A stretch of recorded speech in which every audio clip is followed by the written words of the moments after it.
Show made possible by a donation from God-Fearing Brothers Auto Center. God-Fearing Brothers specializes in auto services, including repair, maintenance, and detailing. They also stock a full selection of tires, make glass repairs, offer towing, and have an auto sales lot on the corner of Highway 395 and Main Street at the light. For more information, you can visit the Auto Service Center at 806 East Main in Chewelah. Find them online at godfearingbrothers.com or by phone at 509-935-6414. KCHW-FM thanks God-Fearing Brothers for supporting public radio in Stevens County. And by Chewelah Flooring. Chewelah Flooring at 214 East Clay in the 3rd Street Mall offers a wide variety of products, including carpet, ceramic and porcelain tile, vinyl and laminate planks, and vinyl sheet flooring. Chewelah Flooring carries products for both commercial businesses and residential homes, including brands like National Flooring, Del Tile, Mannington, and Mohawk. They also offer blind repair. For more information, you can visit online at CheWelahFlooring.com, call 509-935-8021, or via email at CheWelahFlooring@gmail.com. KCHW programming made possible through the support of New Health. If you're ready to start prioritizing you and your family's health, New Health is committed to providing quality health care for you and your family. Their team of experienced healthcare professionals are dedicated to keep you and your loved ones happy and healthy. They offer a wide range of services to meet your family's healthcare needs. From your medical, dental, pharmacy, and behavioral health needs, New Health has you covered. To schedule an appointment, call 509-935-6004. New Health, celebrating 45 years of bringing healthcare into communities and communities into healthcare. This is KCHW 102.7.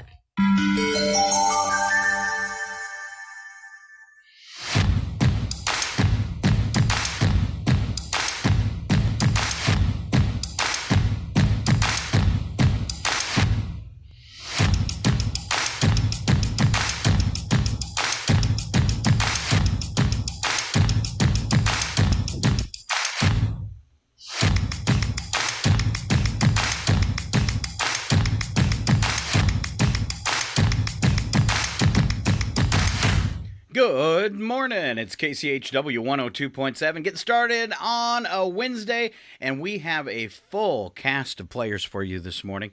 Mr. Mike Bentz, live from Montana. Good morning, Mike. Good morning from the neighborhood. Beautiful day. All right.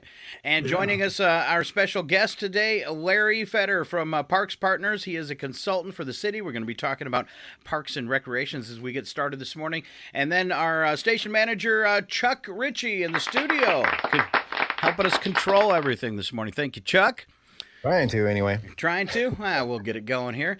Before we get started, just want to throw out for the kids and people getting started this morning, we have a 10-day weather forecast for you. Won't go that far into it. 92 for a high today. Going to be a warm one in Chewelah. Sunshine and a few clouds. More clouds moving in tonight, down to 61. Tomorrow, 86 and 62 with afternoon thunderstorms at 35%. It might get kind of exciting. More scattered thunderstorms for Friday, 74 and 57 as you cool down. Heading back up for the weekend, though, mostly cloudy on Saturday, 80 and 57. Partly cloudy for Sunday, 83 and 58. Partly cloudy on Monday, 88 and 58. And it looks like you're spending next week in the mid to lower 80s. And by next weekend, maybe a little rain in the forecast. So we could probably use that. All right. Yes.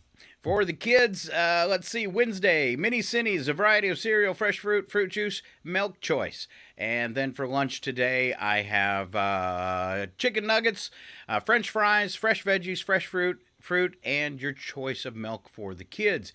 Now, I was getting ready this morning, and I did pull some, just kind of for fun, I pulled some fortune cookies for everybody, all right? Even you, Larry. Awesome. All right. So for Mike, your fortune cookies that I opened up for you, I opened up 4 of them this morning. It says, the fortune you seek is in another cookie. All right. The next one said, Story of my life. Yeah, the next one said, a foolish man listens to his heart. A wise man listens to cookies. All right. Next one I opened and said, you will live long enough to open many fortune cookies. Okay. Already have. Yeah. And the last one I had for Mike was, some men dream of fortunes, other men dream of cookies. And I see a theme here, Mike. Yeah, my favorite snack. I had cookies for breakfast this morning. All right. And then for Chuck, I pulled some for you this morning, Chuck. It's the first one just simply said this: run. That's fair. All right. Also, the world may be your oyster, but it doesn't mean you get its pearl. All right. The other fortune cookie I opened for you, Chuck, said you'll be hungry again in an hour. That's probably true. All right. And then the last one was, you think it's a secret, but everybody else knows. All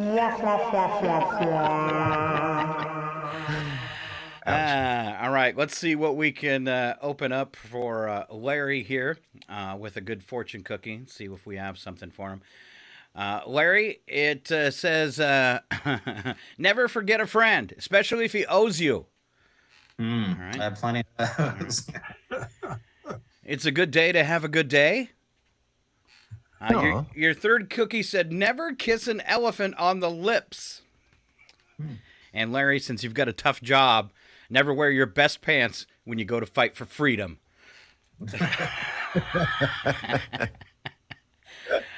Wear something comfortable. Yeah. Mine were slightly more disappointing. My first one, someone will invite you to a karaoke party. I hate karaoke. Oh. You may someday be carbon neutral. My third fortune really scared me. It said, that wasn't chicken. And the last fortune cookie this morning, you have rice in your teeth, Scott. There you go. All right, that's all I had for fortune cookies. We're getting started this morning, as we said. A special guest today is Larry Fetter. Larry is with his company called Parks Partners, and he is presently a consultant for the city. We've had you on the air before, Larry. Kind of give us an update about what you do for the city, and we'll start there. Yeah, happy to. So I'm knee-deep into a project for the city that's called a Park and Recreation and Open Space Plan, call it PROS, the acronym. It's a master planning process that the city has never done before. And a couple things that make the timing make sense for Chewelah is in previous grant applications to the state, Chewelah hasn't really done very well, in part because they haven't had a plan backing up their requests. So this plan really sets the stage for Chewelah to be more successful with grant applications. So it's a really important thing to do. Nicely for Chewelah, this is costing the city exactly nothing because we wrote a separate grant, got funded, and that happened early in the year, January-ish. And so we've been marching down this planning process, which is pretty extensive. And we're about halfway through it. So the first thing we did, the mayor put together what we're calling a special task force. It's got 20 local folks that are very interested in this topic about, what Chewelah's park and recreation system should look like in 5 to 10 years. It can be anything from, just pick something that is fun to do. That you like to do, and that's really what we're examining. It's called a recreation demand, and we kind of open the floodgates and just ask the community, what would you like to see in your park system? And so that public survey is out. It's been out for 2 months. So we've got one more month, so we're going to keep it open through June. I think you guys have actually seen it or participated in it previously. And so we've gotten a ton of feedback. So kind of off the charts, actually. We've received over 750 responses. And for a community this size, that's about, 25% of our population, roughly.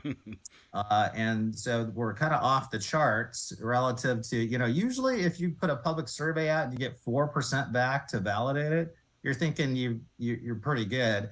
Well, at 25%, it's a little mind numbing. So we're sifting through the data now.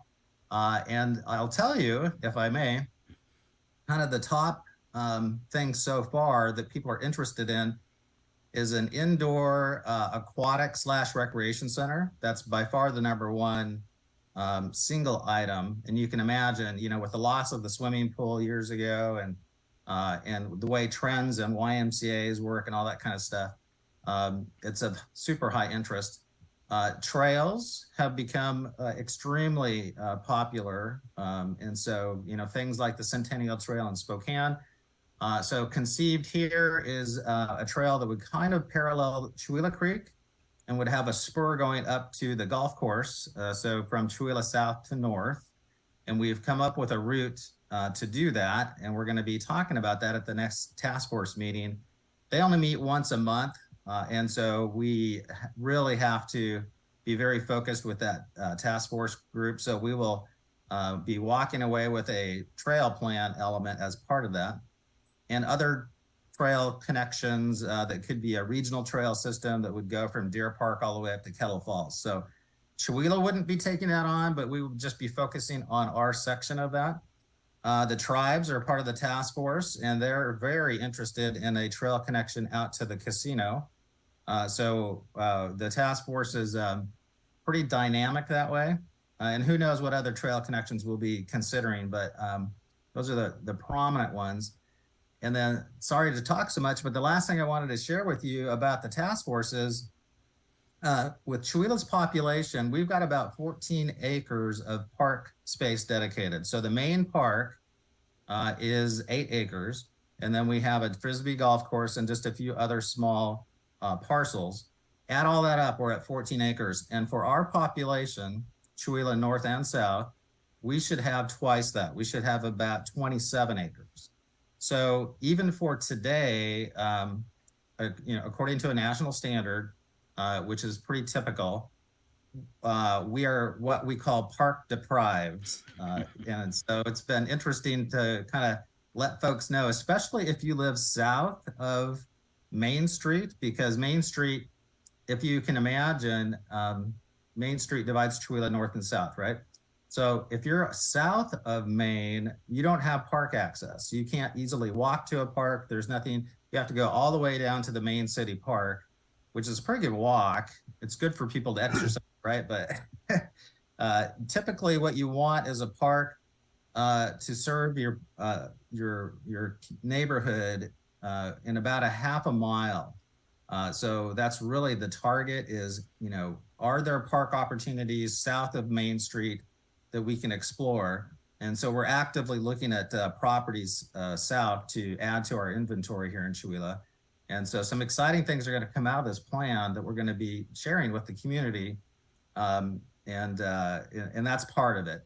The other thing that is really noticeable is that Chewelah North, so the golf course, has 0 parks. And so you think, well, maybe that's okay because we've got all this green space up there. We've got trails up there with Gold Hills, et cetera. So that's something that the task force is examining now is, should we dedicate some land? Should we look for some land in Chewelah North for other things? Lots of different things, even community gathering spaces, et cetera. So that if you're not part of the golf community, you still have public access to park space in Chewelah North. So those are things that the task force is kind of debating, and those will be things that get integrated into the plan. And our plan should get adopted in December of this year. We're on target to do that, which kind of sets the stage for what Chewelah is going to look like over the next 5 to 10 years. So sorry that it's good information. It did prompt a question in my head, and this is just kind of like logistics and how do things come to fruition. So you're talking about like a trail from Chewelah up to the golf course. Now is this something that runs alongside of a road, or is this something that you've got to be able to access people's property that are in the way to the path up there? How does that, because that could be pretty cumbersome getting permission from people, correct? Yeah, it is. And those become, part of the exercise of what's the right trail route. So originally, when I started looking at trail options from south to north, we were kind of going along the Sand Canyon route because it's the most heavily traveled vehicles. But to your point, Scott, there's a bunch of conflicts. You've got all those driveways. It's not ideal to be, you can use the county roads, but then you've got all these other conflicts. So the easier route is to go along Lincoln Street, or what we call the old highway. That's a less traveled route. It's more pleasant actually, because you've got fewer conflicts. And so if you parallel going out that way, then the challenge there is getting across 395, which you would have to do regardless. But if you can figure out a way to get across 395, and then at the toe of the slope there of the hill that goes up to the golf course, from that point, there's very little private property that we would have to be negotiating. Most of it is publicly owned. Washington State Department of Transportation owns a gravel pit that's not active any longer. So there's 10 acres that would be potentially available for this purpose. And then once you get into the golf course community, there's a lot of trails to connect to. So it's kind of getting to that point. So to your, thanks for bringing that up, Scott, because that figuring out a trail system that, that people are going to support and agree with is super important, because you don't want to get into a bunch of battles about, taking property, or this is a terrible idea. So we want to make a route that has the fewest conflicts and makes the most sense. Excellent. I have a question. Larry, so go ahead, Chuck. Sorry, so I like to ride my bike, and I would love to have some trails for bike riding around here. And I'm looking at the golf course up there. How in the heck am I going to ride my bike up that trail to the golf course? Is it some sort of like up and flat, or is it going to be pretty much straight up all the way? It's interesting, Chuck. There's already some trails. Once you get up into the woods a little bit, there was some fire egress trail systems that were built and still exist in a rough state. And so I'm not saying they would be, because of the topography, you're going to have some strong legs. Right. But, there's trail standards that we would have to meet to keep the grades, reasonable. But once you get into the trail system, and had met with, collaborated with some of the golf course leaders, the board president, and we identified a route that kind of makes sense. So we're going to be sharing that with the golf course board, and then also sharing that with our task force. So there is no easy route, Chuck. So like maybe a gondola ride would be nice. One of those, like the ones you stick between your legs to get up the ski hill, Yeah, for sure. A tow rope or something. Yeah. That'd be great.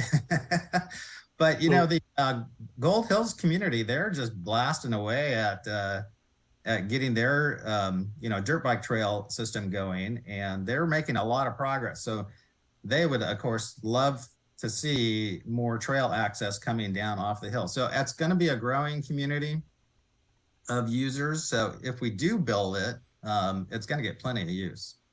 Nice. When I believe on Friday, we're going to have Barney Brockwell from the Chula Valley Land Trust coming on to talk about the ribbon cutting this weekend for the. Yeah, good. I'm glad you're tracking with those folks, because it's a pretty exciting thing for Chula, just bringing that community into town. And if you get the time, go up and check it out. You can walk those trails that they're building up there. That's a pretty neat deal. Yeah, they've been working on that for a long time. They put a lot of work into that. Yep.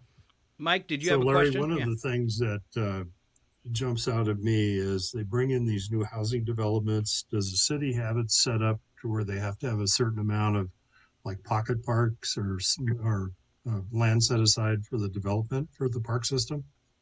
Yeah, not yet. But to your point, those are recommendations that are going to come out of this planning process, because that's pretty typical. And another thing that's very typical are impact fees. And you see those in, school districts have impact fees. In other words, let's say a developer comes in, they want to build 50 homes. They sit down with the city and they negotiate, okay, well, what is the developer's contribution? It could be water, sewer system, parks, schools, all that stuff, streets. Okay, we're going to have to build to the city's standard and they can dedicate land as part of their development, and the city would need to agree to that. Or in lieu of, they can offer whatever the system charge is. So, and that's a formula that the city would agree to and adopt. So let's say it's 50 houses and it's $1,000 a house. Now the city has, just to pick an example, now the city would then have $50,000 available to put into its park system. So it could build a playground in a space, it could buy property, it could do whatever the park plan suggests in associated with that neighborhood to benefit the developer. And maybe it's a trail connection into the, that's very common. You know, smart developers know their houses move a lot quicker if they've got a trail system associated with their development. So those are things that this plan will describe, and those will need to get adopted and integrated into the comp plan. But that does not exist yet. So the other question I had is, I know a couple of years ago, the golf course community looked at putting a playground in the complex up there. Yeah. And we were shut down, frankly, because the insurance wouldn't cover anything like that. Sure. So was that on the triangle piece, Mike, or? Yeah, it could be. Yeah, I mean, there's Okay. a fair amount of undeveloped land up there. It's just a question of what's most appropriate. And that's what So- the city can be a good partner in those kinds of ideas, because you know, cities, that's very common, of course, to have recreation facilities, and those become part of the city's inventory that can be negotiated between the golf community. And yes, there is liability, and it's easier for a city to manage that than a private community. So, but the flip side of that coin is then it's a public asset, which Right. I think there's a good argument for that as well. You know, having a significant population like the Chewelah North, and it is significant, and having zero public access has both, you know, good and negative elements to it. So I think this is a great exercise for that board to struggle with, and to maybe shore up some of the partnership opportunities between the actual city of Chewelah and the golf course community. And who knows, there may be other partnerships that form out of these conversations.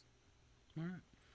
So I noticed you had some other things on your list of questions. One of them was the Little League is interested in a multi-field complex.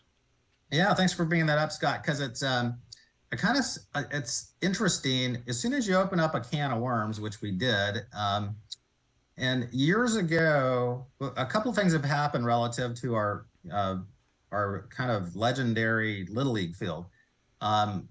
You may or may not know that the Chewelah Recreation Association owned the bowling alley, and associated with the bowling alley is the Little League field. So the majority of the Little League field sits on bowling alley property.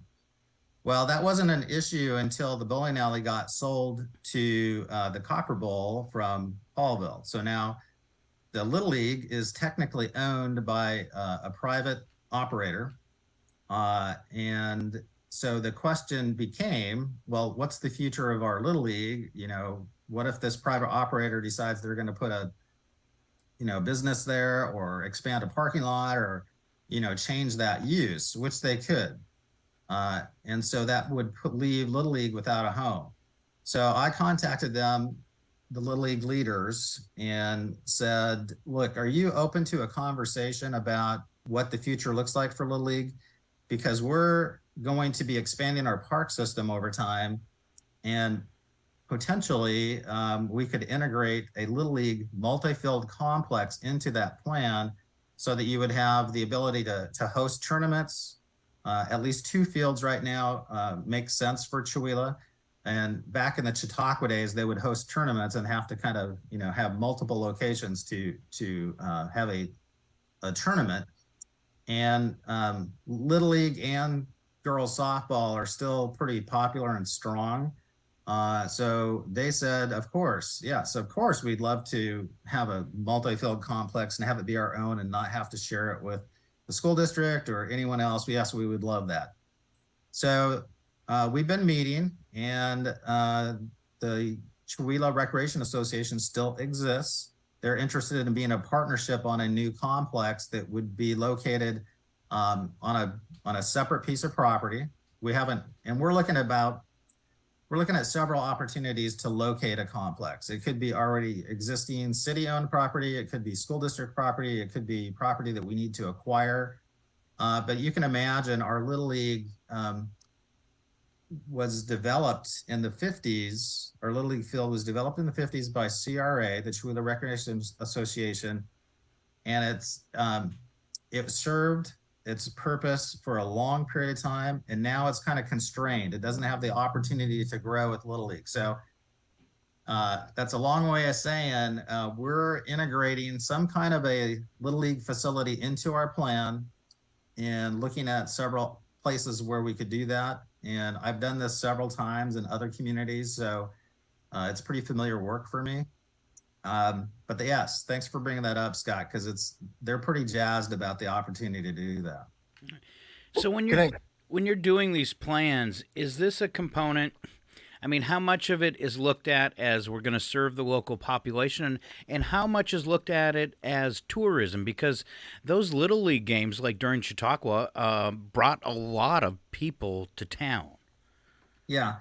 I don't personally think it's even important to distinguish between, because what we're seeing with the survey responses is mirroring pretty generally with what broader communities are interested in.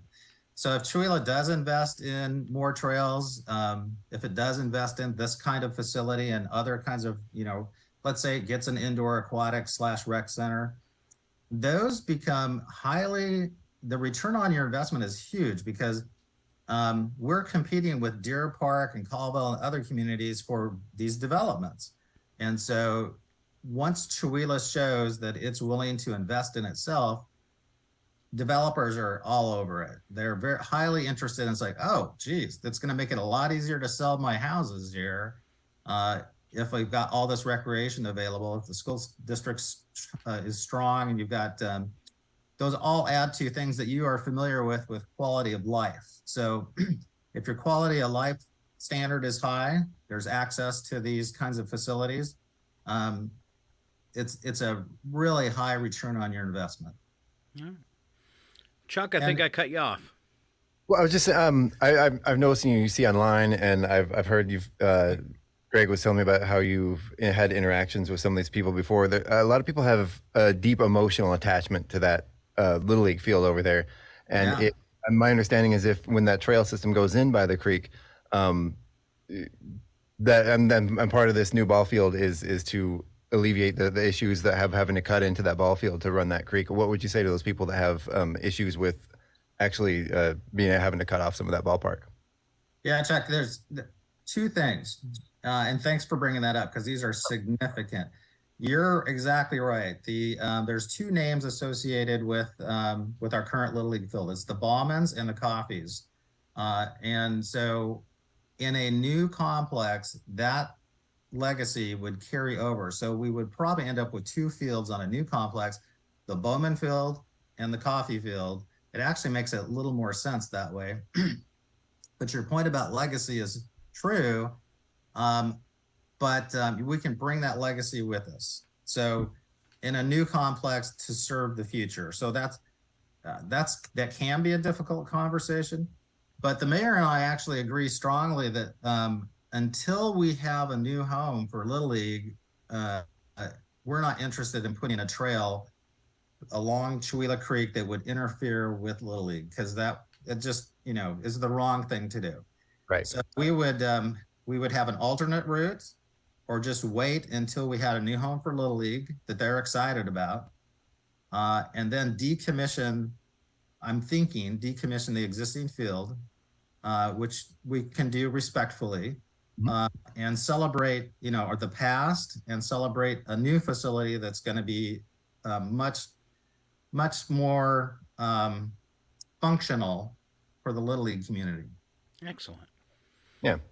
All right, Larry, you're calling this the pros, and the master plan says it's near. You had mentioned that it would come up for adoption in December. 50% completed. What kind of work do you have to do to get that all finished? What are you putting together? So the real work starts kind of now is relative to, we now have this survey data that we can take and kind of, I'm going to be going down to the setting up a booth in the farmers market and sharing this information with as many groups as I can, the Chamber of Commerce, the Lions, everybody, about what people are interested in and what some of the early proposals are coming out of this task force work, so that people can see it and go, oh yeah, that makes sense, or oh no, that's a horrible idea. So we can kind of test these early ideas with the larger community, and then make sure going into the fall, we really have tested what these recommendations are going to look like. So what the plan is going to look like in the fall. And part of that process, we'll have some community meetings in September, October, and invite anyone who's interested. They can come and check out the ideas. So we'll have the trail design kind of figured out and up on a wall. We'll have these, park expansion opportunities. Inclusive in that is a renovation of our existing park over time. No huge surprises, but it's getting a little tired in certain areas. And so in the fall, the larger community will have an opportunity to look at these things and go, yeah, we really like that, or, ooh, there's a better idea. So that leads up to the adoption in December. Okay. So it'll be heavily vetted with the larger community. Now, are there any chances on this, and I know people are always worried about it, where taxes would increase to support this? Could. So let's say that to your point, let's give an example where that could happen. Let's say that that this idea about an indoor aquatic / rec center really starts getting some legs. About the only way conceivable to do that, to move that idea forward, would be to develop a park district. And we've talked about this on your show previous. To form a park district, and Kettle Falls just did this recently, a couple years ago, so that they could renovate their outdoor pool. So they've been through it. So we have a real example here in Stevens County of how to do that. I've been through this a few times in my career as well, so I know how it works. But you establish a park district, it has to get voted into place. You have to figure out what the boundaries look like. In our case, it might be the school district boundary. So everyone in the school district boundary would get the opportunity to say, yeah, I want to be in this district because I like the ideas that are coming out of it. And then once a district is formed, then you have a capital plan that gets associated. And one of the advantages of forming a district is you would then have staff to go get grants on a full-time paid basis. And that's where a lot of this money would come from. So I'm doing this, kind of as I can on the side, but Chewelah has been missing out for quite a while because it hasn't had the resources, or hasn't committed the resources to be more successful in this grant arena. So we're setting the stage to do both. And if Chewelah wants to form a district, they're going to be able to do that. If they want to be more competitive, they're going to be able to do that. So it's a maturing of a park district, or kind of a park department, if you will. And they have the potential of having a home based out of the Civic Center. So it's leading up to that. It'll get down to, does Chewelah have the appetite? Does it see the return on the investment that makes sense for it? One example, and Mike, you would recognize this, recreation can have a very high return on your investment relative to, let's say you've got a golf course, which we do. Many years ago, someone said, hey, if we build a golf course here, it's going to bring people into town, and who knows if the original conception for our golf course was to have what we have today, but it's impressive what we do have. And it started, a generation or two ago with some people that saw, like, if we make this investment, it's going to have a high return for Chewelah.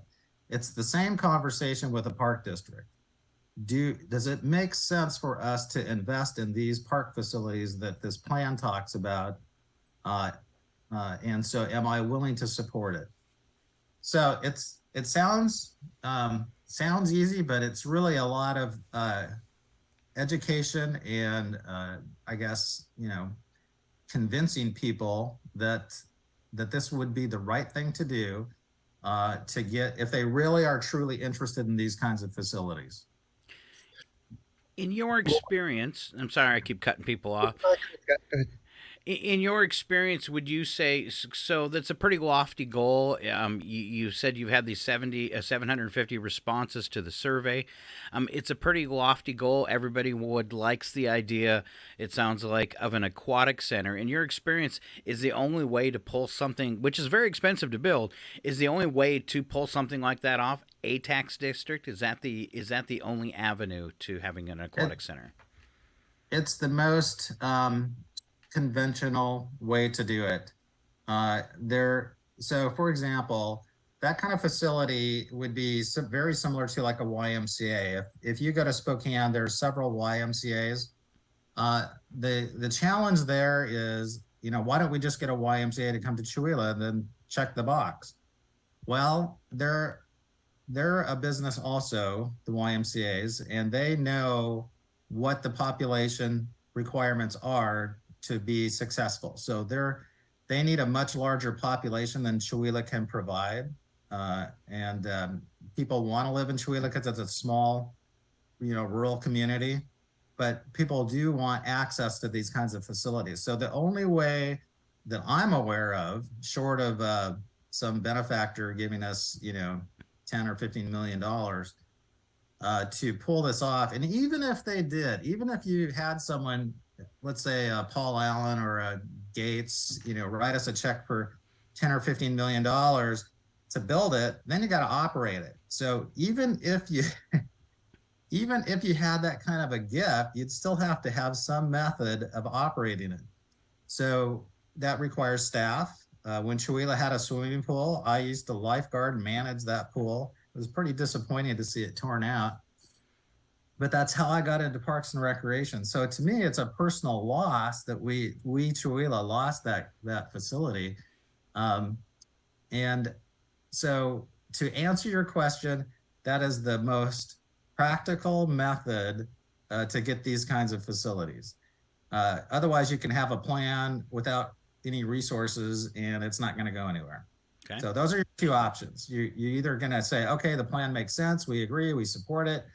Let's go after it. It's kind of what the golf course did. Or we can say, nice plan. I guess we'll just keep doing what we're doing. Put it on the shelf. So what I'm hearing here, Larry, is or what it seems to me is this all time into our sort of economic livelihood of Chewelah in the area, which historically has been, we've been one of the poorest communities in the state. And these kind of things could bring people in, they could bring better paying jobs, they could bring more restaurants. It's all just, it'll feed on itself. And if we need to get out of this economic slump that Chewelah's been in since probably the 70s, I could be wrong there. But it seems to me like this is all sort of what we need to do to be able to move forward and sort of compete as a area. Well, it's interesting. The profile of Chewelah it's complicated in that you've got these two kind of dichotomies. You do have this kind of poor attitude associated with how Chewelah thinks about itself. Mm-hmm. And I wouldn't say that that's not true, but I would say that in conflict to that, or in contrast to that, is you look at the Chewelah North and it's quite the opposite. So you really have these kind of two extremes of profiles when it comes to, and that's not necessarily unusual, and it shouldn't be a barrier. What if we were to build some of these facilities, everyone would be advantaged by these things. So the question really is, if we can figure out a way to afford them, should we do it? And so regardless of what your income is, if you put a plan out that people support, they're going to be much more likely to say, yeah, let's give this a shot. But very often, that's why schools, bonds, they can be successful or fail depending on, how popular the school district is with the community. Do we support the kids? Those become kind of foundation arguments for why we should move forward. Mm-hmm. I'm very interested in this idea and just kind of parking. Let's just, if we're really going to consider these ideas and adopt this plan and move these ideas forward, we're going to have to just not be too concerned about what the financial profile for Chewelah is. We just need the support. We'll come up with the financial plan as we go, but it really is going to be a challenge for some people in Chewelah to say, yeah, I'm interested in this and I'm willing to support it. My vote's going to go in favor of it because I like it. It's going to benefit me, my grandkids, the future of Chewelah. And we're going to use lots of examples. So, the recreation has become kind of the foundation of Chewelah's, or is becoming. You look at the ski hill, the golf course community, Gold Hills, all of it. And it can be strongly enhanced by these kinds of ideas. So it's a lot of work to do, Chuck, to your point, but it is going to take some work for people who are just kind of getting by to say, yeah, we need a trail, or yeah, we need an aquatic center. Or getting people to understand the value of investing in the community, that it will have returns, basically. You're literally investing in yourself.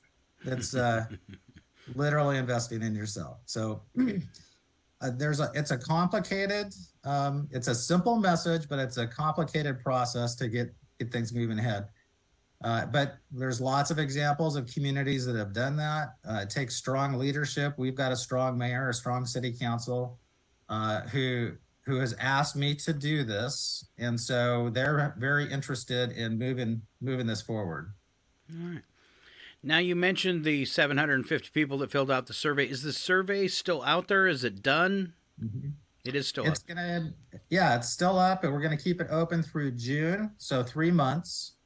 I'm pretty excited to get it wrapped up and really dig into the data, and then kind of organize it and put it back out in the community so we can react to it and build our plan around it. Now, I remember, Larry, I know that the access to the surveys on the chamber site, because I was just on there and it's right in the middle of it. Yep. Where else can people access the survey? So that one, theirs is actually the easiest, the chamber's website. The cities, it's still up. It's a little harder to find because you have to go to the Park and Recreation sub page, but you can find it. And then also easy is the school district has put a link on their website as well. So there's 3 pretty easy ways to get a hold of it. And if somebody's on Facebook right now, we had posted it in your last interview too, so they could scroll down on our feed and find it there too. But it sounds like the chamber. Oh, thank you. Yeah, chamber's a good spot for that. I think it might have been up on your website as well for a while. It was. I had it pinned to the top for a few weeks, and it was getting. We were getting a lot of hits on it. I just kept noticing postings and comments and stuff. So I think the community's really interested in this, which is a good sign too. One of the questions we asked in that survey was, would you support a park district? And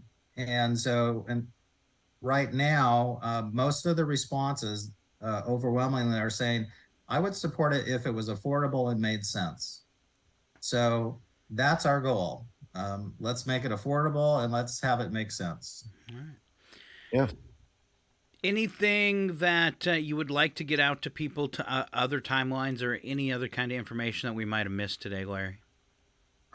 Well, I appreciate you guys inviting me. This is fun for me to talk about and to share with your audience. And I would just say that if people have questions or ideas, check out the survey, of course, but they can always email me, or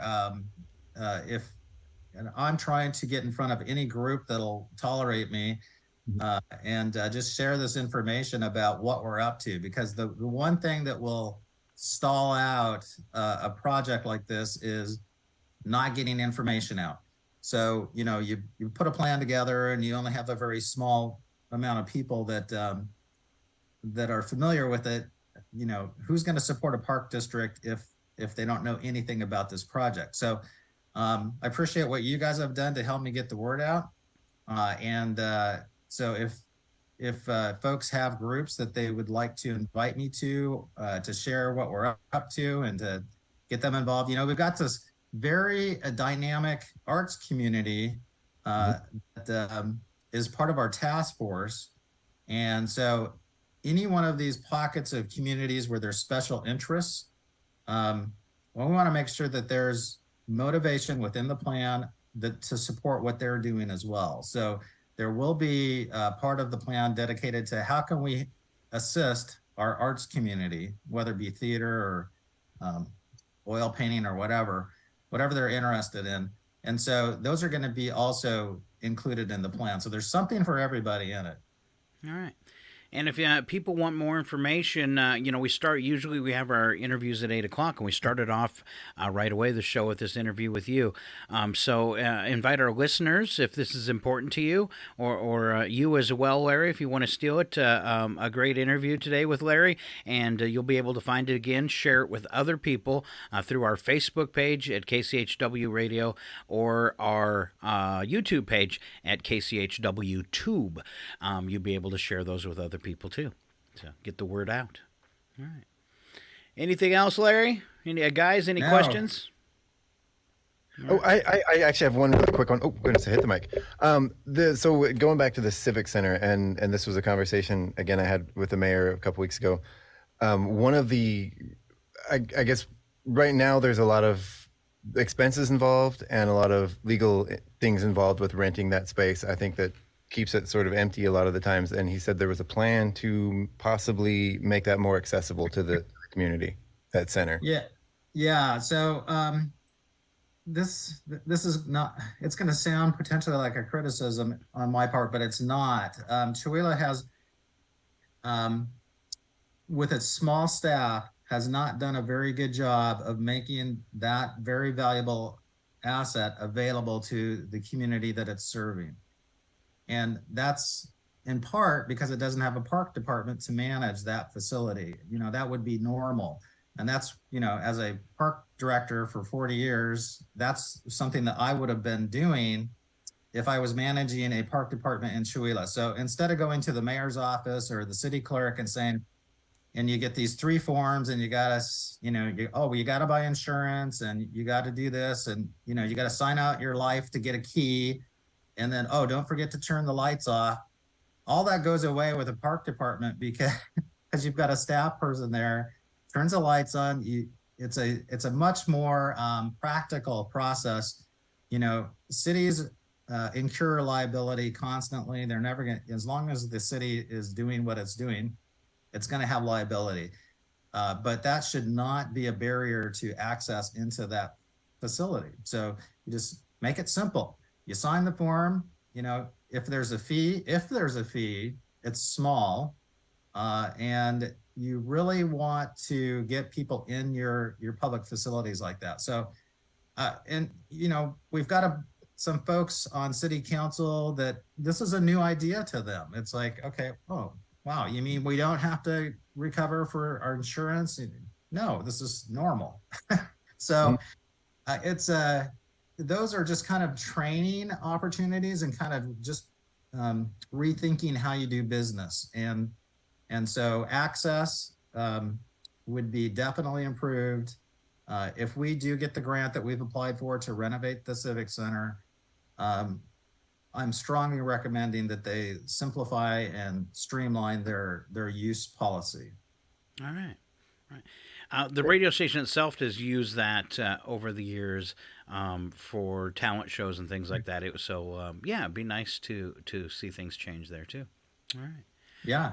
All right. Once again, a big round of thanks to Larry Fetter. He is with his company, Parks Partners, and a consultant for the city, consulting them on a Parks and Recreation plan. Thank you very much for your work and for being on the radio again with us, Larry. Big round of applause for you. All right. So Larry, Thank you, what gentlemen. point would you feel comfortable going over the results of the survey? Probably, I'm going to say August. We're going to be, that'd be a good time. If you're interested in how that's going, have me back and we can kind of drill down into what that looks like and some of the recommendations coming out of that. Yeah. Well, we have August 9th available. Okay, let's do it. There you go. Okay. You're in. And anytime, Larry, you got some information you wanna get out to the public, feel free. That's what we're here for. So Appreciate that. all right. Coming. All right. Once again, Larry Fetter, big round of applause. And we are going to go to break. We'll thank some sponsors. And when we come back, we'll have Thanks. local birthdays, today's odd news, and a bunch more. Stick around. It is Northern Lights Public Radio. We are KCHW 102.7, the music education station.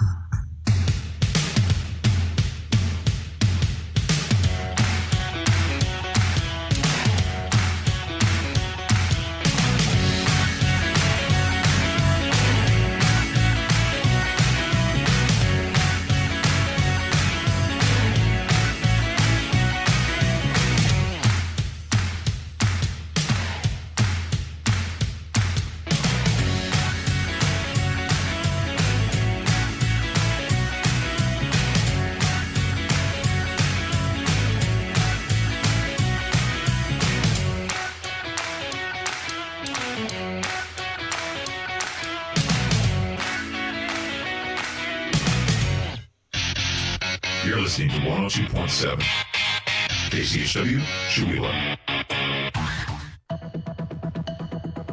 The Public News Service Daily Newscast for June the 6th, 2023. I'm Mike Clifford.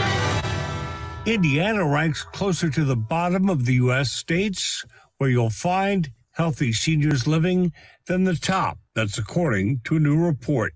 United Healthcare's 2023 Senior Report provides a portrait of health and well-being of older adults across the United States. The report marks the second consecutive year for the Hoosier State to rank at 35th. Only 9 states fare worse than Indiana for early death. Chief Medical Officer with United Healthcare, Rhonda Randall, says the premature death rate, which means years lost before age 75, has increased 4% in the nation. The percentage of people over the age of 65 has had a decline because of that. We still have more people turning 65 and having that birthday into their Medicare years. But it's concerning that we're losing such a significant amount of our nation's greatest treasure, right, our seniors. Randall says the report consists of 52 different measures of senior health across 5 different categories, which include socioeconomic factors, the physical environment where seniors live, the clinical care received, plus behaviors and health outcomes. I'm Joe Alori reporting.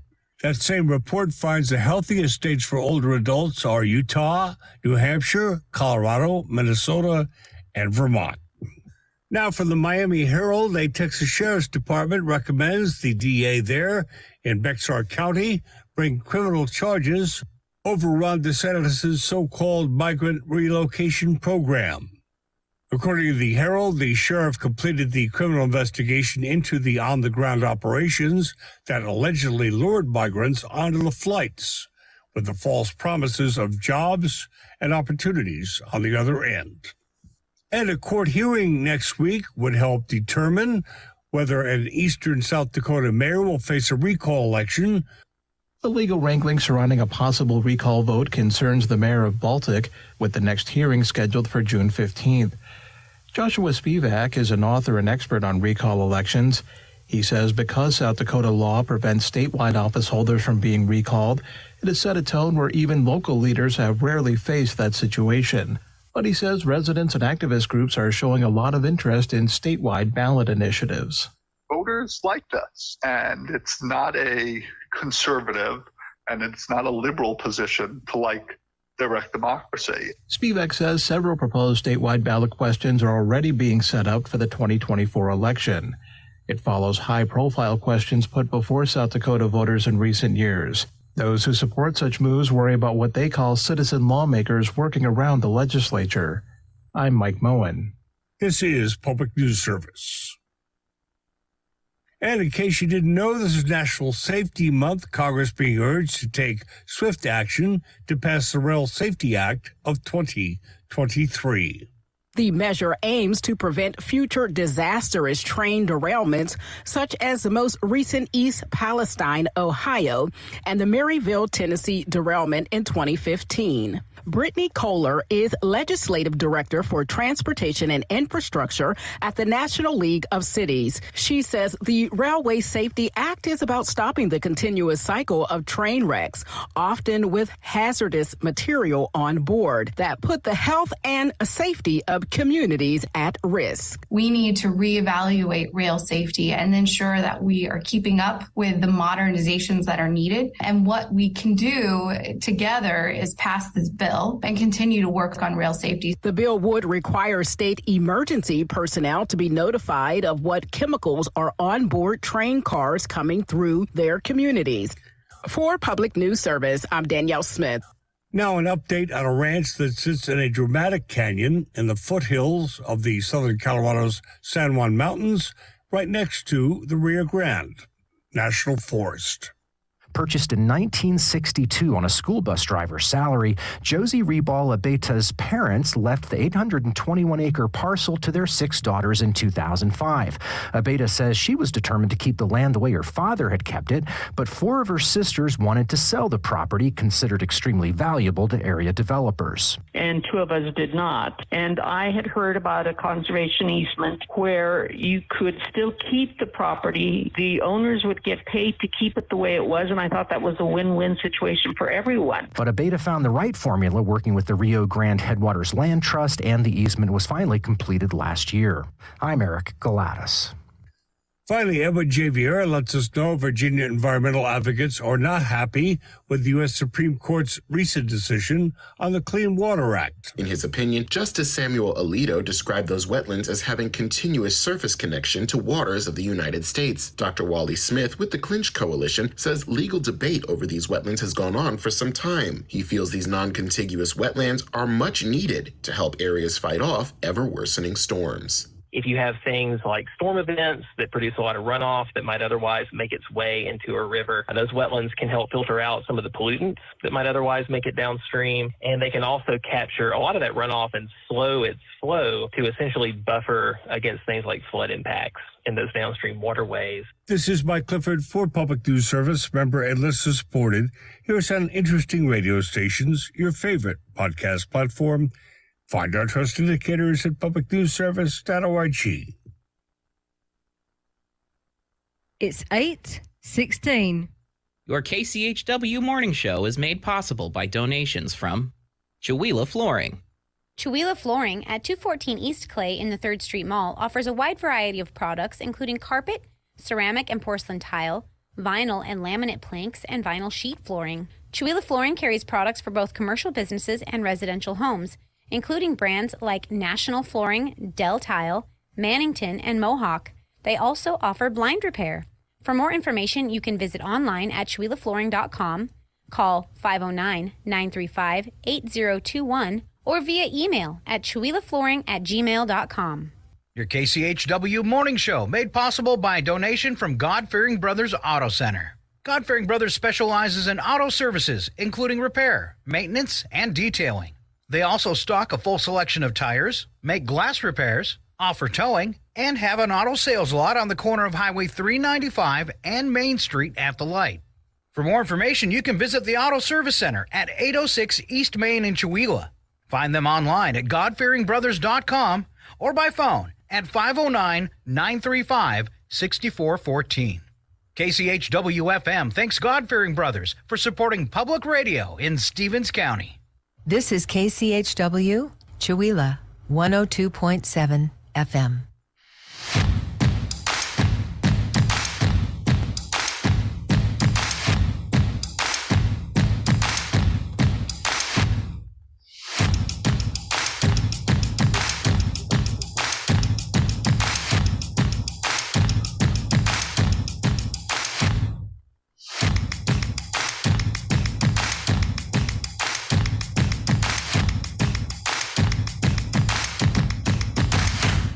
And we're back. It's KCHW 102.7 Chihuahua. We've got Mr. Mike Bentz with us this morning. And, of course, our station manager, Chuck Ritchie, me, myself, Scott Allen. And a big thank you again to Larry Fetter for joining us and getting us updated on the situation with the Chihuahua Parks and Recreation Survey. Thank you, Larry. Missed any part of the interview, it will be up after the show, posted on Facebook and YouTube directly after the show. Just takes a few minutes. Mr. Bentz, you usually start off our Wednesdays with a whole kind of a non-profit roundup, and we missed all that. Do you have some information to share with us today? Yeah, listen to that interview. It's probably one of the better ones we've had in a while. It is a very good interview. In fact, I'm thinking, can I go in and capture the link to the Facebook page or whatever, so I can distribute it? Yes. When it's a little easier. Maybe on YouTube, you click the share button and it asks you how you want to share it. Do you want to post it to your page? You want to post it to a page? You want to copy the link directly? What you want to do? So you can copy that link and post it all over the place on the internet. Yeah, because the more we get out there, the better. I mean, I'm really impressed with the 750 surveys already. Yeah, that's a crazy response. We've got to be real happy with that. When I took the survey, they say they searched the database so that I can't go in and do 10. You wouldn't do that. Not that I would do that, but so anyway, so let's get rolling here on Nonprofit Roundup. And I'll start out with the chamber, and just to remind people, chamber bucks are available. Coming into summertime, it's a great time to get chamber bucks. You can use them at 40 some odd businesses in downtown Chihuahua, and you can get them in multiple denominations. And the best place to get them is at the chamber office. Normal business hours are Tuesday through Friday from basically 9 to 2. Okay. Creative District. The next event coming up for the Creative District is on June 24th and 25th. We're promoting a series called The Art in Full Swing. And on the 24th, which is the Saturday from, I believe, 12 to 4, there are 14 artists going to be set up on the course, I think in 4 or 5 different locations, so people can observe firsthand and talk to the artist and get a feel of how they do their art. And hopefully the weather will cooperate that day. And I'm going to predict Chuck Ritchie has said it will. Okay. Yeah, I'm calling it. Okay. Yeah. And then the following day on the 25th, that art plus a couple others will be set up inside the Rusty Putter from 1 to 6 for an art show. So you'll be able to not only purchase the art, be able to talk to the artists, and all the artists will come with a portfolio of art. And I know on the one in January, when I attended it, I ended up getting a piece from Kat Brooks, and the piece we wanted wasn't on the wall, but she had a portfolio there you could take a look at. And so it's a phenomenal opportunity to not only sit down and have a cold drink of one type or another, an appetizer, but to spend the afternoon with the artist community in Chihuahua. Okay. And then moving on, I really want to point out that anybody can join the Creative District. You don't have to be an artist. You can be a patron. You can just sign up for our newsletter. All you need to do is go to our website, and it's pretty self-explanatory from there. And there's a newsletter that goes out once a month that kind of tells you what all's going on within the Creative District and what's happening in the creative community. And are welcome at the board meetings. Oh, yeah, exactly. And those are... We want as many people involved as we can get. Oh, I broke up there, Chuck. I didn't... We want as many people involved as we can get. As we can get. And the membership fee is very, very reasonable at $25 per year. Mm-hmm. And then Chihuahua Center for the Arts, this coming on June 9th, there's the dessert soirée and silent auction benefiting Gino Ludwig from 6 to 8 in the evening. I know that, Chuck, you'd said that your famous or infamous banana pudding is going to be there. Yes, sir. And Oh, I don't think you can see that on the camera, but I got the poster for that event up right there in front of the camera. Okay. All right.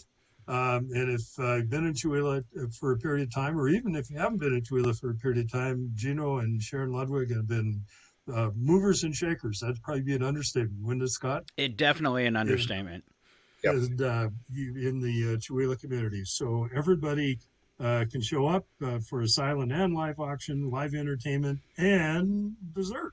You know, they probably won't like this if I say it, but really, to me, Gino and Sharon are the heart of Chihuahua. There you go. I'm going to say it. You know, training for this station, I'm going to say this out in the air, Scott. Our filter for the radio station is would Sharon approve of this joke?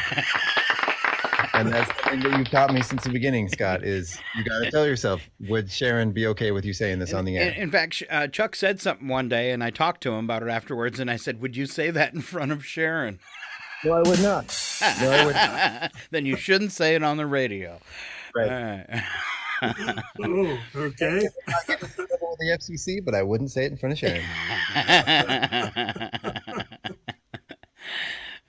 Oh, okay. In addition, for the Chihuahua Center for the Arts, their tech series on lighting, I got it right this time, guys. That's right. This is coming up on June 10th from 1 to 3 in the afternoon, and anything and everything you want to know about lighting. The Stage Time Theater School is from July 10th through the 15th. They're from 9 to 12. You can go on their website and register for that.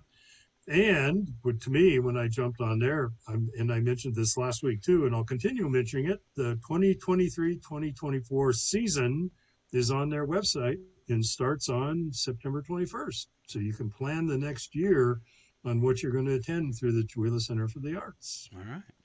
Very cool. Okay. Jason Perrin would like to point out the last day of school is June 9th.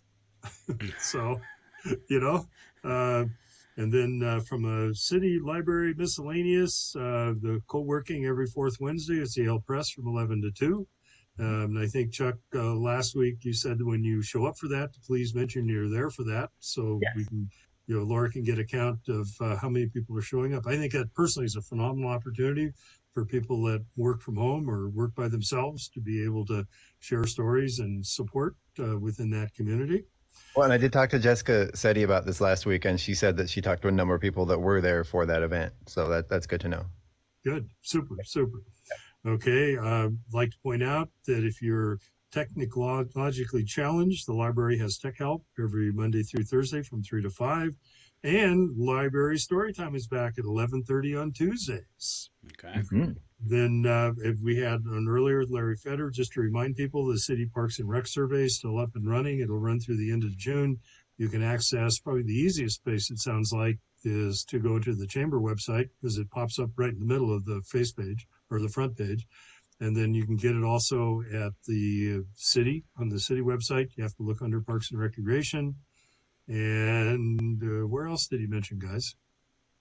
This is a test. The Chamber, the city's Park Recreation page, and he said the Chambers was the easiest to find. You can scroll down on our Facebook page and find it. On KCHW. Yeah. So, and Mike's email. He's going to be emailing everybody personally. That's right.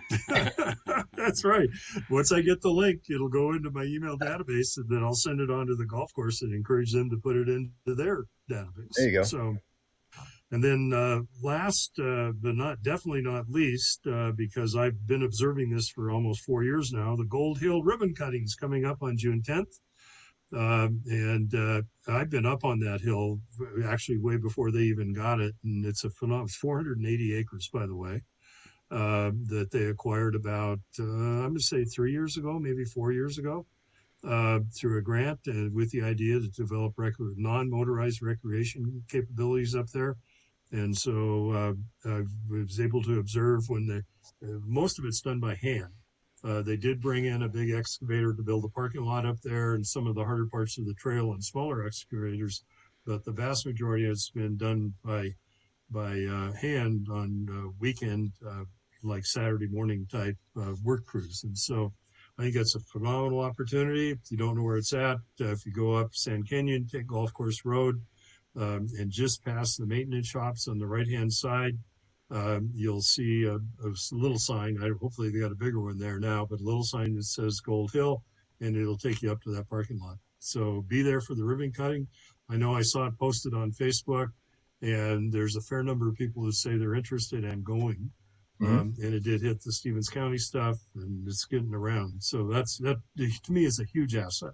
And again, on Huge Friday, asset. we're going to have Barney Brockwell with the Chewelah Valley Land Trust on the show to talk about it.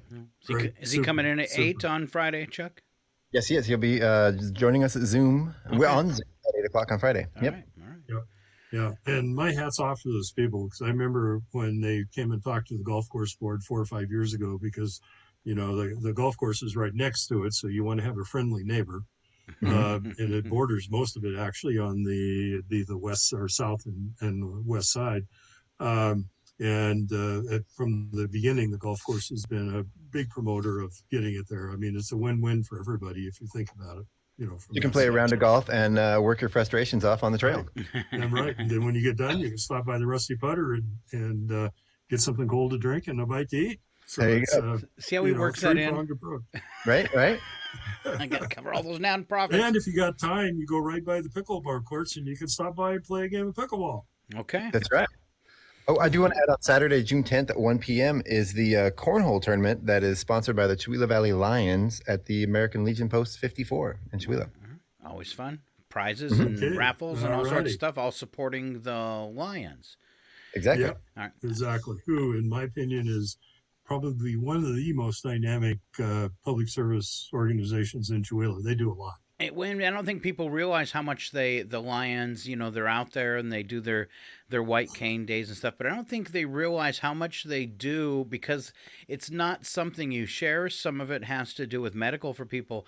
But I got to sit in one of their meetings where they were spending their funds helping people in our community with vision and hearing problems. People had, submitted letters of some of the issues they were going through in their life and why they needed help, and they review those letters and they vote on helping those people and what kind of help they're going to get them. And it was, I felt really good after sitting in on their meeting. They do great work, and it's a great group to get out and support.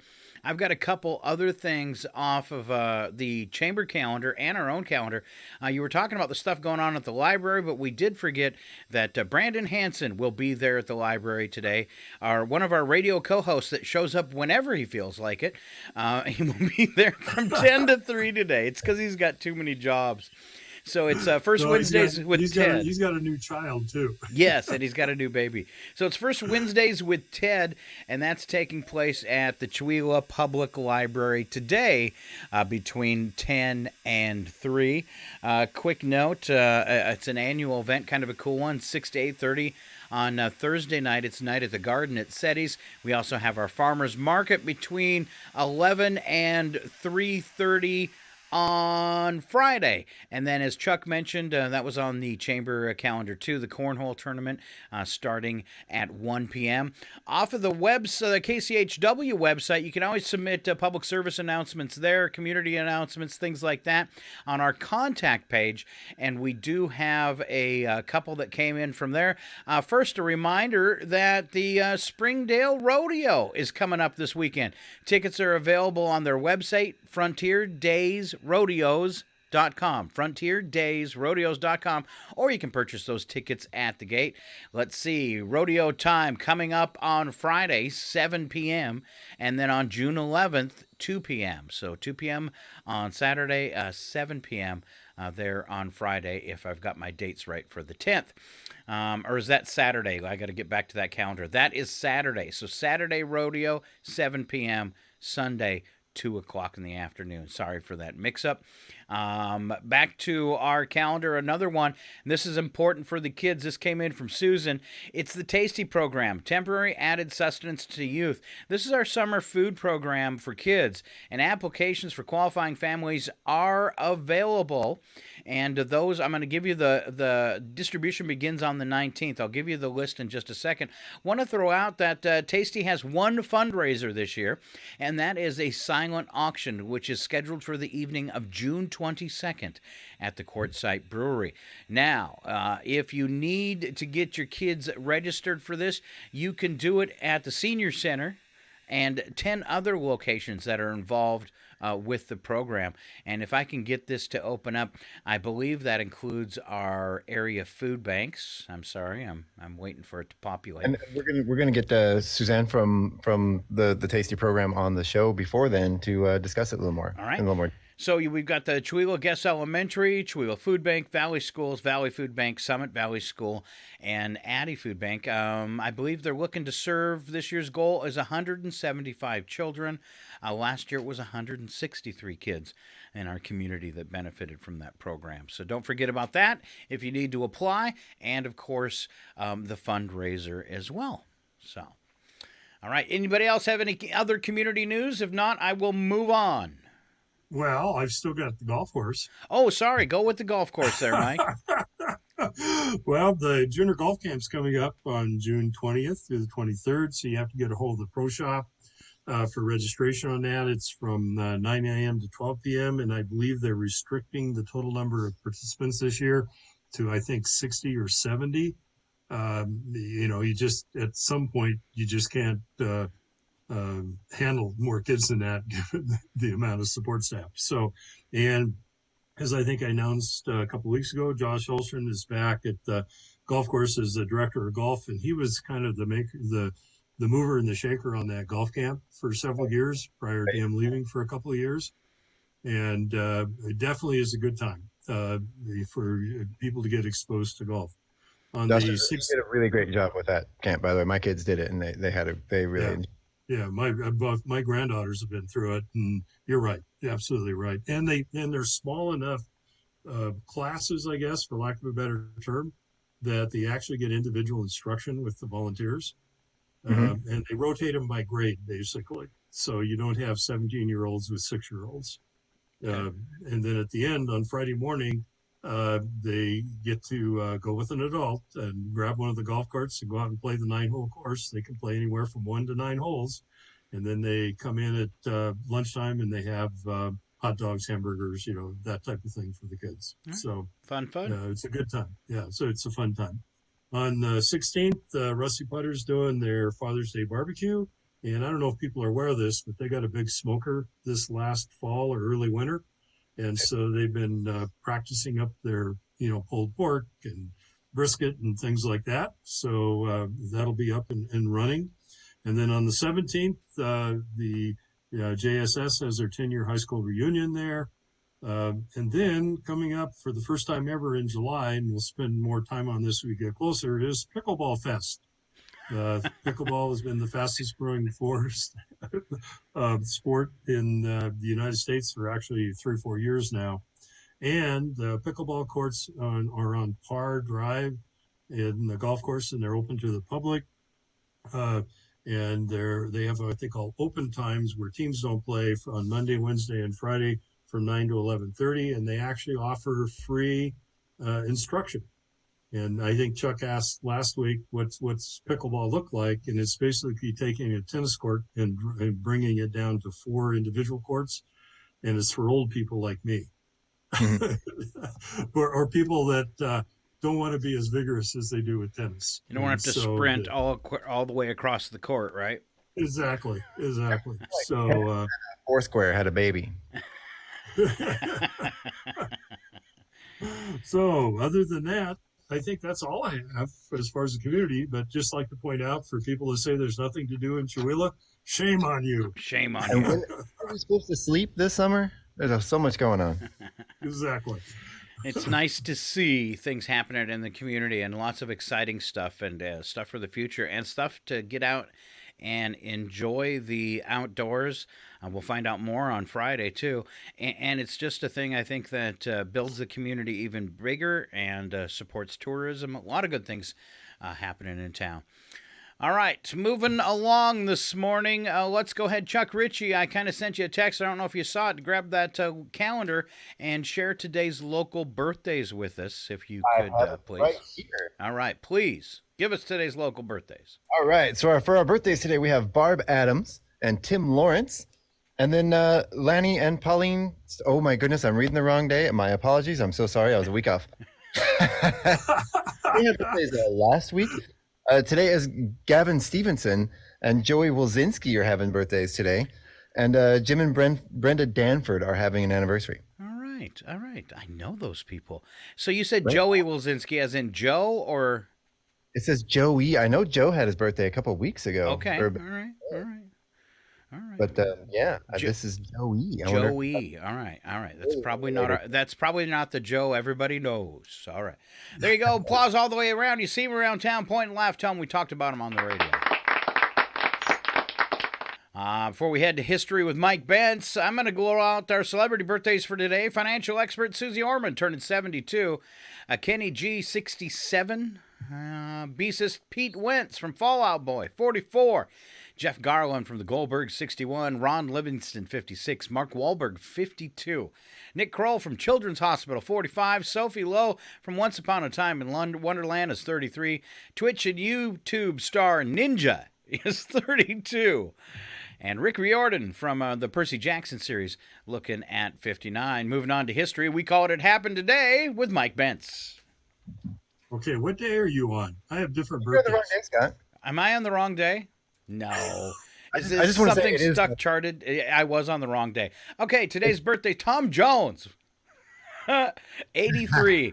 Liam Neeson, 71. Former vice president and just announced yesterday he's running for president, Mike Pence, 64. Guitarist, who? If he's elected, he'll be our youngest president we've had in a very long time. Guitarist Dave Navarro, 56. Carl Urban from The Boys and Star Trek films, 51. TV personality Bear Grylls, is that how you say it? Grills? Man vs. Wild, 49. Comedian Bill Hader from Saturday Night Live, 45. Michael Cera, 35. Shelley Buckner, 34. Iggy Azalea, 33. And model Emily Ratajkowski. Easy for me to say. 32. Now, history with Mike Bentz. Okay, well, in 1966, the former movie star Ronald Reagan became the 33rd governor of the state of California. Oh, wow. Okay, all right. Okay, 1975, Sony introduced Betamax, video cassette recorder for sale to the public. I used to have a Betamax video. Okay. It was the first VCR. Eventually, the VHS format proved to be more successful, and it actually is gone. And it's gone now, too. Exactly. Although I believe the weekend it is VHS Day. Coming up soon, International VHS. Up soon, yeah. I'll wait for that. We had all these VHS tapes when we moved, and we decided to give them to our kids. But our kids don't have a VHS player. So we found on eBay these. Remember the little 12-inch TVs that had the little cassette built into the bottom of them? Oh yeah. So we found a couple of those on eBay and gave them to them. Nice. Oh, cool. So that way they couldn't return them per se. Some of those things are worth money now. Oh yeah. I think my son's got the complete Disney series on VHS. And so, anyway, so let's talk about Priscilla Presley. Today, I just looked it up. Today is VCR Day. My apologies. Okay. Oh, okay. It is VCR Day. Yep. Okay. All right. Priscilla Presley opened Graceland to the public. And then 1993, singer Prince changed his name to an unpronounceable symbol. So how do you introduce him? How did you introduce him? The artist formerly known as Prince. That's what they did. All right. Okay, well, in 2013, Russian President Vladimir Putin and his wife appeared on live television to announce they divorced after 30 years of marriage. In 2014, comedian Tracy Morgan was hospitalized in a critical condition after his bus was hit by a speeding semi-trailer. And in 2018, it was announced that the Journal of Science and Mars Curiosity rover found organic matter, including methane, on Mars. Chuck. Sorry. My bad. Okay. All right. Well, and I'm just going to go down to 2021. A microscopic multi-cleat organism returns to life after being frozen for 24,000 years in Siberia. Put it according back. to new research. Put it back. Please put it back. You don't need that. All right. Here comes Chuck Ritchie. Special events for today. Go ahead and run down all of them. Special events. Today's Global Running Day. So run to get some chocolate ice cream because it's Chocolate Ice Cream Day. And again, today is, this was already here, VCR Day. And it's Junebug Day. So go out and eat some chocolate Junebug ice cream. I used to make a pretty good... on your old VCR. I used to make a pretty good extra income working on VCRs. Just from word of mouth. If you ever opened up one of those old VCRs, it was just a series of rubber bands, real easy to fix. Unless, of course, your kids, shoved a peanut butter sandwich inside of it. Right. My parents hated it when I would steal the rubber bands from the VCR to fix my G.I. Joes. See, a juvenile delinquent from years ago. Exactly. All right, number for the day is 190,000, and that's the number of poker machines across Australia. I didn't know they were into that. Oh, wow. Yeah, that's a lot of poker machines. It is. All right, we're going to wrap up the show today with a little bit of this. Slap some bacon on a biscuit and let's go. We're burning daylight. It's the world of strange. A world gone wacky. Out here, due process is a bullet. And some of the scariest people on the planet. I think you're bluffing. Be afraid. You know, you look mighty pretty when you get mad. It's your odd news on KCHW. Just sit back and enjoy the show. Whew. All right. As we wrap up today's show, we always kick it off with the news attack, where the first part's true, the second part is a bad joke. Then we move on to wacky but true, and a warning for the guys today. We do have two stories that have caution notes on them, and we will not be doing those two stories because, well, Sharon wouldn't approve. I love you, Sharon. All right. That's what's important here. All right. Mike Bentz, you're on the top of the Hollywood squares, and we'll have you start off with today's news attack. Okay, all right. Well, you probably heard this. Former New Jersey Governor Chris Christie is running for president. He is. I'm so excited. I didn't even know he could run. Is that what you called what he did? I believe he calls it strategic walking for president. Yes. Exactly. When he got up on stage, I did see the whole stage kind of lean a little bit. No. That like when you open the car easy door on the fat shaming jokes. Yeah. All right. Sorry. What I will say though is I gotta give him minus points for working with Trump and palling up with him originally. But I've been listening to him talk and caught a couple of his interviews, and I like the things that are coming out of his mouth. Loretta asked me that last night, and I agree with you. I mean, he's kind of an anti-politician as far as kind of the set statements. Yes. And frankly, anybody that attacks a certain person, I'm in favor of. Yes. It does show, though, that he originally worked with them, a huge lack of foresight. But I'll give him a pass. All right. But he said last night in the interview he's made mistakes and he recognizes that. That's awesome. I'd never admit to that. I admit to it every day. All right, Chuck, tell us about Fox News. Marriage.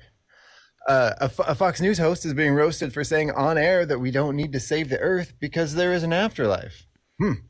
That's why I've always told my friends I'm okay with nuclear war because I'll see everyone in the afterlife. Also, my friend circle keeps shrinking. I wonder why. Yeah. All right. If you haven't heard, Fox host is being accused of making up a story that she was asked to leave a restaurant because she prayed before eating her meal. That's right. She's getting fired or asked to leave because she made it up. She says, I've been kicked out of a restaurant, but it was for praying the buffet wouldn't run out. I've been kicked out of buffets, but for a totally different reason. For eating too much food. All right, back to you, Mike. Go for tasting it before you took it. Oh.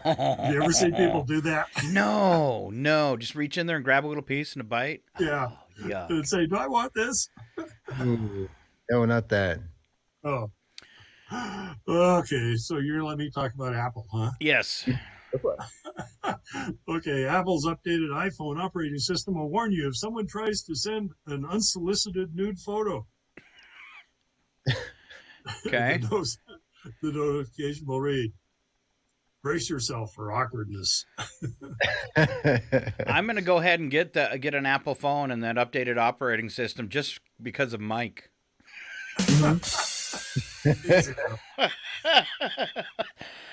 What I really want is a feature that warns you that your in-laws are about to drop by unannounced. Or parents, or anybody in general. All right, so I'm going to skip the next one because, well, Sharon wouldn't approve. We got a lot of Sharon unapproved jokes today. But researchers figured out the exact number of hours you can be sedentary during the day before you increase your risk of developing cardiac problems. Yes, right. You can sit around for, get this, 10 hours. 10. Wow. 10. That study actually founded by Netflix. That sounds about right. Yeah, it does. Moving on to the world of wacky but true. We don't add anything to these stories but movie sound effects, and it looks like we are back to Mike. Okay, all right. This is why you keep an eye on your kids. Okay. Okay. The parents of a 13-year-old gaming addicted girl in China got shock of their lives when they learned she'd spent $63,000 on mobile games. Wow. The girl had managed to deplete the savings account in about 4 months, but managed to keep her spending habits secret from her mother by deleting all the banking history on her phone. That was the first thing that went through my mind. 4 months? Well, now I can see why. She's smart. Yeah. It was only after the girl's teacher noticed her spending too much time on her mobile phone at school and notified her mother about it that her mother started realizing something could be wrong. Wow. I don't know about you guys, but if I had $63,000 missing out of my bank account, I'd probably know it quicker than that. Right. Wouldn't you get a hint with all the stuff that's coming from Amazon for your daughter? Right. Exactly.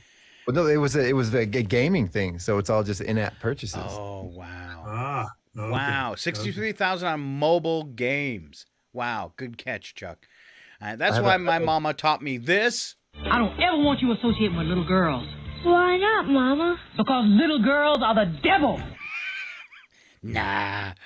It's wrong. Don't you have two, Chuck? I have a nephew that rang up about $5,000 on a football game. Oh, ouch. Yep. All right, Crazy. Chuck Ritchie, take us to China. So a woman in China got two surprises from police on her birthday, an arrest and a birthday cake. Police initially had taken the woman into custody on charges of manufacturing and sales of counterfeit products. Then when police learned it was the woman's 45th birthday, they bought her a cake. Oh, I bet she felt like this.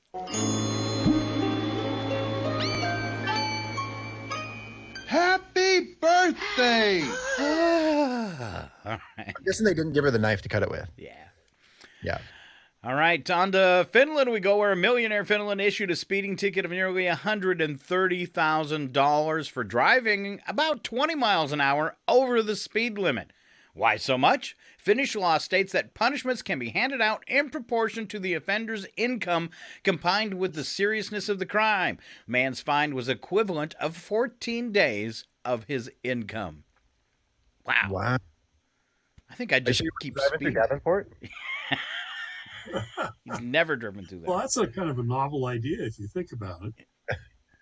All right, I can speed all I want. All I have to pay is $1. Mine are free. Yeah.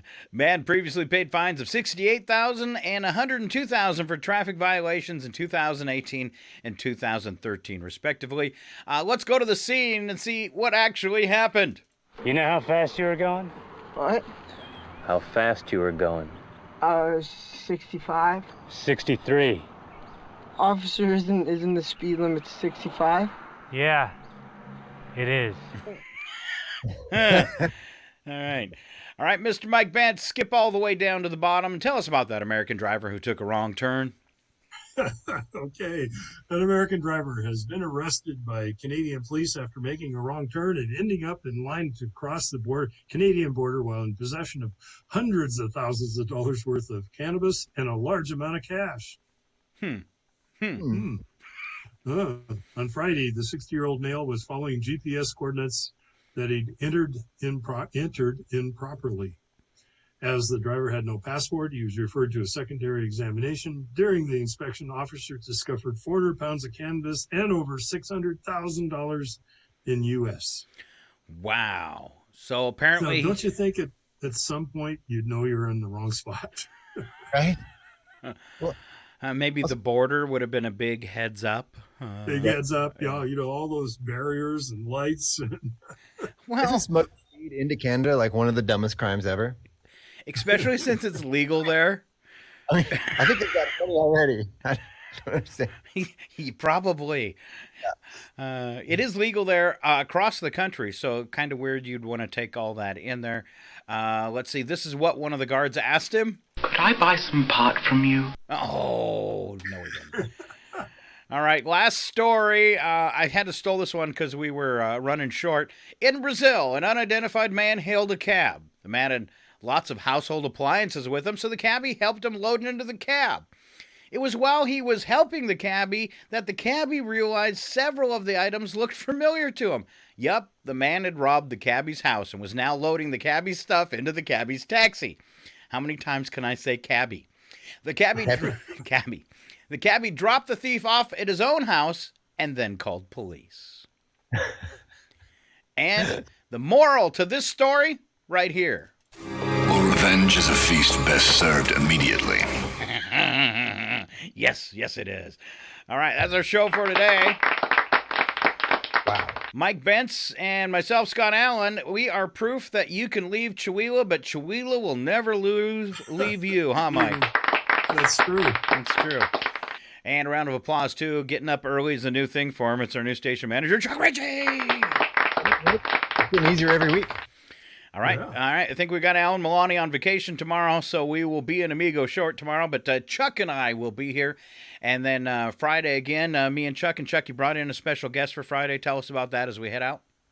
Yeah, we're going to have Barney Brockwell with the Chihuahua Valley Land Trust to talk about the new opening of the trail system up at the golf course. And what is the name of that community again? The Golden Hills? Gold Hill. Gold Hill. Right. Yeah. Right. Now, Mike, is that part of the Carpe that we talked about there a few years ago? No, it's I can't answer that 100% sure. I know that it was in the Carpe, but I don't because they were involved in that committee. Okay. The people, the guys, Jake and Patrick from Quartzsite were initially involved with that. They probably still are actually. Okay. And I know their funding came from two sources. One of them from RCI, and then the other one I believe was from the BLM, and the BLM was a surprise because the BLM gave them the money to buy the entire thing, basically, because they were doing a lot of fundraising. Because John Hancock owned that property, their logging operation, and it took a while to get it appraised, and then John Hancock came back and gave him a bid, and I'm thinking it was like $750,000. Right in that neighborhood, 700,000, something like that. Wow. Well, it's also 480 acres. And then I do know they had to get some waivers, as far as access points and things like that. And I mean, there's a lot of work that was gone behind the scenes. All right. To me, it's kind of like Chihuahua's another one of those community assets. I mean, that are going to attract, in my opinion, the right kind of people to Chihuahua. All right. And so I really encourage people, if you haven't been up there, to be there the morning of the 10th at 10 o'clock for the grand opening. And if you can't make it, it literally it's open 24/7, 7 days a week. And we'll get all the details from Barney on Friday. Yeah. No, a Carpe, that is not a small vehicle for bald men. No. All right. Other than that, we want you to have a great day and keep on listening to Northern Lights Public Radio. We're KCHW Chihuahua 102.7 FM. Round of applause for the boys. Roll out that music, Chuck, and we all say goodbye. Goodbye. Buddy.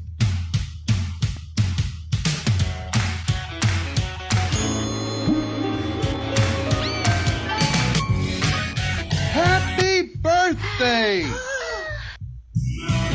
Wow! Wow! Wow! All I can say is wow! Let them eat static.